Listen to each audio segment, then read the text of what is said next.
My heart rate is sufficiently up and I finally climbed the summit of Mount Maunganui. I don't think so. It's over there. This is a little hill and I got dressed to actually climb the mountain. You go a little hill? We were not supposed to tell people that, Lisa.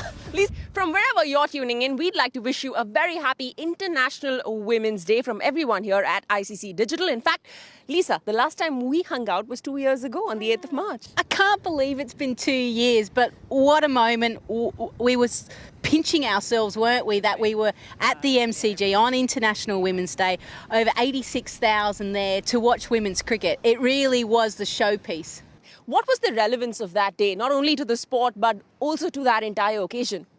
Well, if you think back to when they actually announced the final to be held at the MCG, a lot of us past players were like, come on, you've probably bitten off a little bit too much. But the work that ICC and the local organising committee were able to do, they got to a point where firstly you had Australia versus India. In the final, things went well there.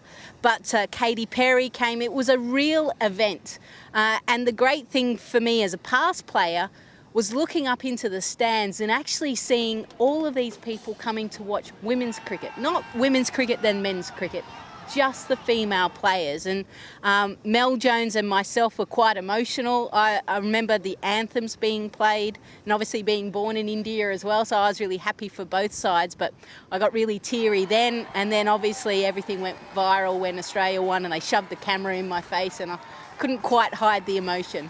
But as a former Australian cricketer, what did it mean for you to see an Australian side win in front of a packed MCG?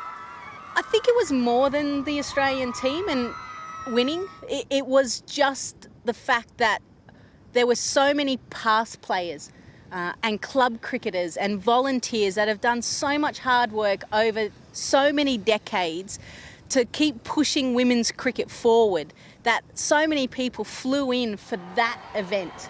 It was almost like a pinch yourself moment. You had to be there. You didn't want to be watching on the TV. You wanted to be in the stands. So it was a huge moment because I caught up with so many past opposition players and it was a special moment for all of us. It is going to be a very special day that we'll all hold very close to our heart for the rest of our lives. But we're here 2 years later making new memories at the edge of this cliff, almost at Mount Maunganui. While we are talking about things that have made history, there has been an image so powerful from this edition of the World Cup that's been doing the rounds. Bisma Maroof came to the ground for her challenge against India with her little baby Fatima in tow. How cute was that? It was really cute, and I love the images of the Indian girls around trying to talk to her, trying to get photos.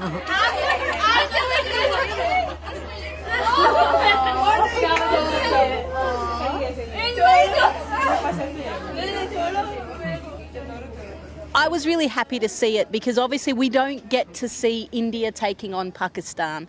And I put a tweet out as well saying, I want to see bilaterals between these two great nations. They love their cricket. We've seen sport transcend everything else. Why can't we see that in cricket? So fingers crossed, something good from this tournament, even though Pakistan weren't able to get across the line. Hopefully we see them play a little bit more regularly. Absolutely, and they've not had too much time to regroup after their challenge against India. They're taking on Australia. We spoke to Captain Meg Lanning during the media days, and she spoke about Rachel Haynes. She said she's aging like a fine wine, and that's exactly what we saw in the first Australian clash. Yeah, well, I was fortunate enough to play with Rachel in the 2013 edition, and she was the highest run scorer for the Australian team in that tournament. And then she went missing. She was dropped from the playing 11, dropped from the squad, and she was this close to actually retiring. And I'm so glad that she didn't, because she is like a fine wine. She is so important to this Australian side. She is super important to Meg Lanning in her leadership. You tell anytime things don't quite go to plan, Meg Lanning goes to Rachel Haynes. She's got such a cool head on her shoulders. She is one of the reasons why this Australian team, since that 2017 World Cup, has turned things around. One win for Australia. They're heading into their second challenge. How do you see this one playing out tomorrow?